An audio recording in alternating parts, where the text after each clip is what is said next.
Hi, my name is Timothy Hughes. I'm 63 years old and I live in Belton, Missouri. Hi, my name is Nikki Williams. I'm 38 years old and I live in Belton, Missouri. My name is Stephen King. I am 35 years old and I live in Olathe, Kansas. And the way that we know each other, I am a debate coach at Belton High School, and this past year Steve was one of our judges and Nikki was my assistant coach. Yes, that's correct, and I am Stephen's sister-in-law. He's my brother-in-law for a couple years now. And you survived.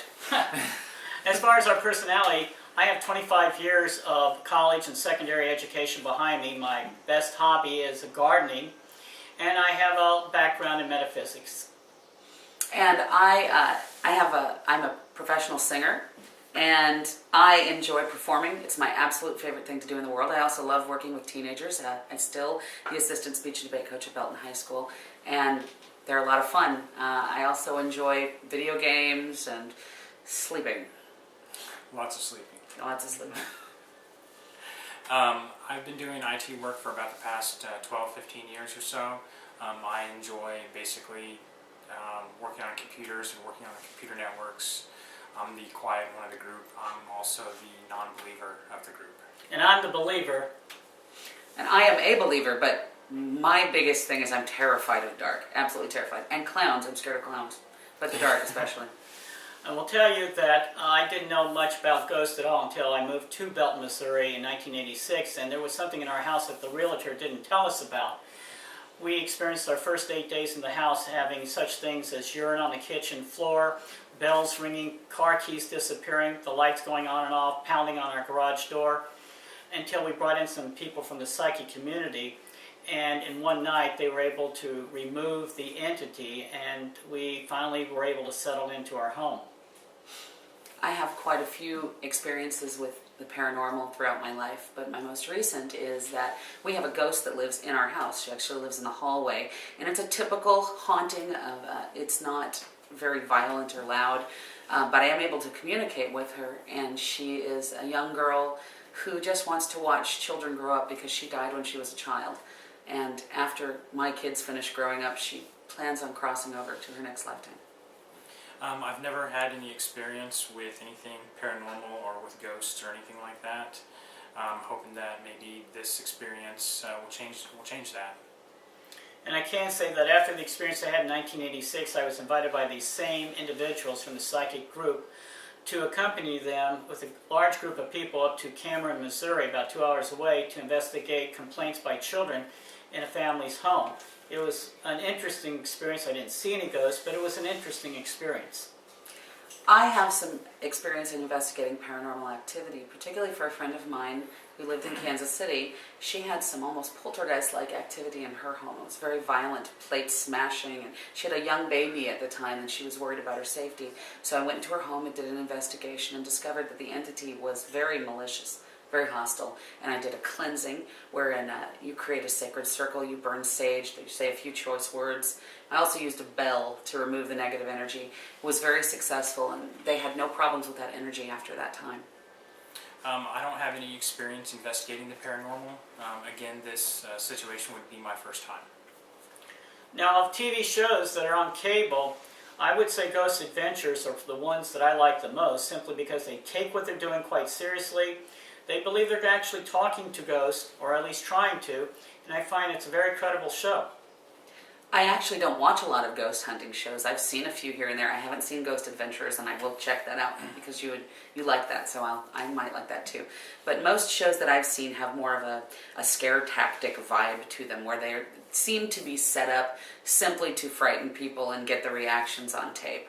And I don't find that it's very realistic, and I don't think it's very useful. The only TV show, a ghost TV show that I've ever seen is actually called Taps. It's on Sci-Fi. It's on the Sci-Fi Network. And I've seen it a few times. Haven't really been very interested in kind of how they portray their situation. Other than that, no, I haven't really watched too much TV concerning ghosts or paranormal. As far as joining a ghost hunting group, I've had the experience. I now have the maturity, I believe, to go in and look at it from a more intellectual point of view. I think I have that ability as well, because I've worked with psychics in the past. I have a tendency to live with one foot in each world.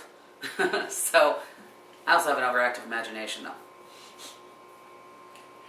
I'm very much interested in doing the ghost hunting.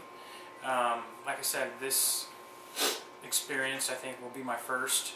And again, like I said earlier, I hope to be proven wrong. As far as life and death, life versus death, life after death, I do believe in that. I do believe in reincarnation. I think the whole issue, as far as ghost is concerned, is the unwillingness of us in the living to understand what life is like outside of the living, and that's why most of the investigations that do occur just cannot record the type of data that's necessary for those who live on the other side. I also believe in reincarnation. That's my viewpoint. I believe that we don't learn everything in one lifetime. We have several to go through, and I do think that ghosts usually are the spirits of those who can't seem to cross over, can't seem to let go of this lifetime for some reason. As far as life after death, I'm not for sure really what I believe or how I believe in life after death. I think the human mind has a great capacity to do a lot of things while it's still embodied and while we're still living. But after that, I think we're kind of worm food. Oh my. Ew. Well, the next question deals with the Ouija board. When I grew up with my sister, we would play on the Ouija board, but we got to the point that we were getting answers that didn't make any sense, and we both stopped doing that. In my 20s, there was a board called the Zarita board that had 100 words printed on the board, which made it very easy, but once again, I found it difficult to be able to get answers that were consistent, so I stopped that. I can't get worm food out of my head. I have a lot of experience with Ouija boards from when I was a child and a teenager, and they aren't all very pleasant. But I do currently have a board called a spirit board. It has different words, different symbols. It takes a lot more interpretation, a lot more symbolic interpretation in order to understand the communication.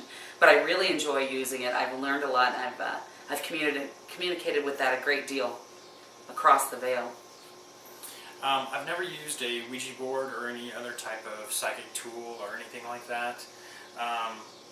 One thing that comes to mind when I think of psychics and mediums is a gentleman by the name of John Edwards, and how these types of individuals use a technique that's known as cold reading, and it's a way to watch body language and subtle body language. And a lot of people, they do this consciously, some people do it unconsciously, but ultimately there's a way that they're getting their information. As far as experiences for being on this show, one thing I do realize is that I'm in the physical and they're not. That seems like an oversimplification. But the only thing that would create a problem as far as a fear of my sort is my imagination going overboard and forgetting everything I've ever learned. My imagination always goes overboard. That does make me nervous. My fear of the dark is just so incredibly overwhelming at times. There are times when I'm simply, okay, just breathe. But I'm really concerned that it's going to be overwhelming in this situation. I'm very nervous about being locked in a dark area for a long period of time and what exactly that's going to do to my psyche. But at the same time, I really look forward to trying to conquer that fear. Because I'm 38 years old, I shouldn't still be afraid of the dark. It's a little bit unnatural. I'm not the believer of the group, nor am I afraid of the dark. So this experience will be interesting for me. I hope maybe to be proven wrong on some things, and yeah. One of the things that we discussed before we started filming is, as far as a ghost triad, we think we can bring a more mature, common sense approach and really determine if there is anything haunting or inside a home or building. And I think that we can do it without too much emotion, but at the same time work on being able to record to be able to prove what we experienced. I think we also have a very unique mix of personalities. I have a tendency to be a little bit more flamboyant. Stephen is a little bit more laid back, mellow, easygoing. Nothing ever bothers Stephen. And then, we have you, you're always the analytical type of person. Always, what could this be? What's causing the why is? How can we fix this? What can I do about that? And I think that's going to be really a Good clicker. chemistry. I think it's good chemistry. I really do. And I think that we all talk. We talk enough to fill up enough tape. And we hope you'll select us for the TV show. We'll do a good job. Yeah. Thank you. Thank you.